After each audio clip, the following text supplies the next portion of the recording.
Friday morning, I woke up in Malibu at 7:15. Stephen had just left the house. He was going on a work trip for 4 days to Santa Cruz. And about 20 minutes after walking into the kitchen, I got a text from my friend Wendy who said, "I've heard that you're being evacuated." And I remember thinking that was odd. The night before, a fire had started over in Agora, well, just beyond Agora Hills.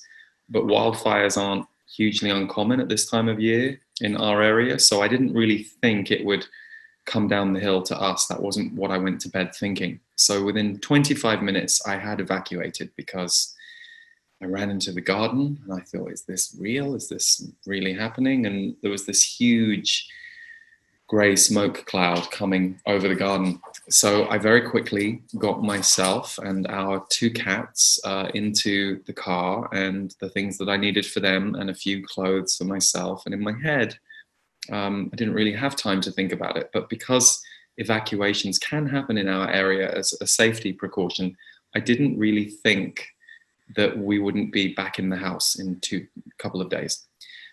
So flash forward to today, and I'm sure those of you who have seen the news headlines have seen how bad these fires have been, not just where we are, but also in other areas of California. So the town of Paradise, what happened there is devastating. The whole town is just wiped out, and it moved so quickly.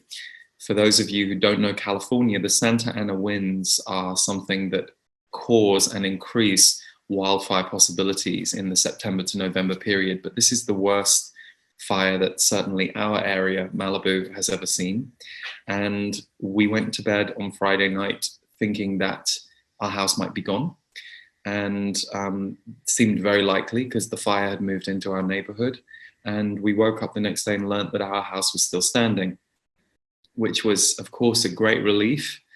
And then, of course, within an hour, we hear of all these friends whose houses have gone and neighbors 5 doors away from us who have lost their homes, and that our community is currently in a state of all kinds of disrepair, and they still haven't fully contained the fires, although at this point, the area that we live in has been secured, as much as you can ever say that about these things. So, I give you that context for those of you who haven't been following the news or weren't really aware of my goings on the last week, because it feels like a really interesting perspective that I just received very directly that I haven't really had before on something. And it was this. For those of you who've never been in a situation like that, you leave the house and you're in the car, and of course there are a million other cars on the PCH, which is the Pacific Coast Highway, all trying to evacuate, and you turn towards LA because you hear the fire is coming from the left, Ventura.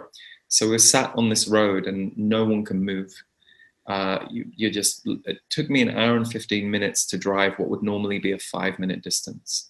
And you just see these big clouds coming, these smoke clouds coming down the hills. And you can't yet see fire on the top of the hill, but the cloud is just getting closer and closer. And so it was a very interesting moment where the cell phones weren't really working. Intermittently, I would get a message from Stephen, who was stuck nearer the airport. And then, of course, I'm thinking, I need a pet hotel. I need a pet-friendly hotel.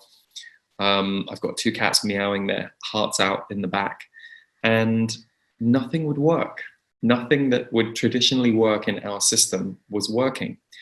So I could feel both the adrenaline of wanting to protect the cats and make sure that we got out, but also the powerlessness and the surrender that you have to feel, because you literally have to go moment to moment. So Sarah Landon, a friend, at that moment, I tried calling her, and she lives the other way in Montecito, past Ventura. So that was the road that was completely clear on the left, and cars were going 50 miles an hour down it, and there weren't very many of them.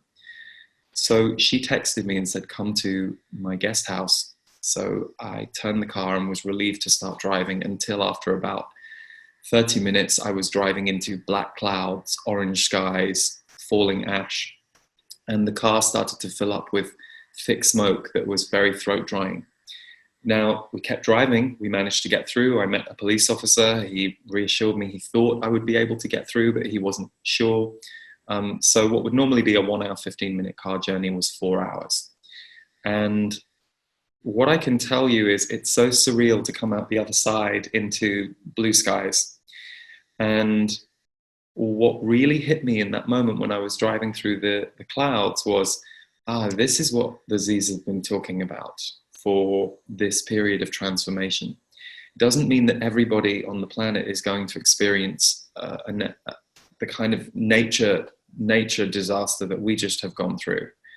But it was a real true experience for me of, this is the depth of the transformation that we are going to go through. It's par for the course.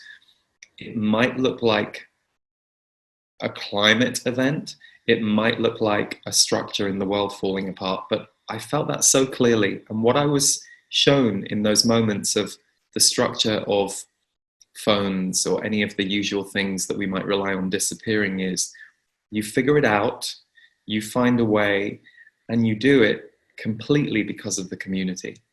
You do it because of what you pay attention to one person is doing in their car, or you see someone that you can ask something and you help each other out. And so it's been a really intense week for us. We're very lucky that we're safe. We're very lucky that we had a place to come to and that we managed to get there. I'm very lucky that we didn't wait a few hours, because if we'd waited, those roads I was driving on were on fire about 4 hours afterwards, which nobody expected. So it was interesting because I knew I wanted to do the broadcast with you guys tonight, even knowing that, we wouldn't be at home, we wouldn't have the studio lighting and all of that stuff, but it felt really pertinent. And then this morning, I went to visit my friend Scott Stabile's Facebook page, and he had written a really beautiful post about how raw he was feeling right now with all the stuff going on in the world and the intensity of all the stuff going on in the world. And today he didn't have a skin. And he was talking about wanting to feel held and wanting to feel safe. And a friend of mine, who is also a member of the portal, had written to me and said, I think the question for many people right now is, where do I feel safe? How do I feel safe? And what I learned that day and in the last week is how safety is a moment-to-moment experience.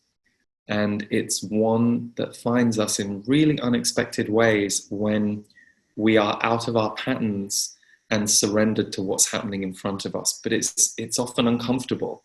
There are times Stephen and I have said we just feel so out of our rhythm, and we're concerned, how's the house? We hear looters are happening. Part of you wants to go back and help the community, but you're not allowed in. So it's a very interesting thing. When we're removed from our patterns and we have to just be really present with what is, it's initially a scary place for us, but it's also a place where the gold, the connection, the love, and the magic happen in a truly extraordinary way.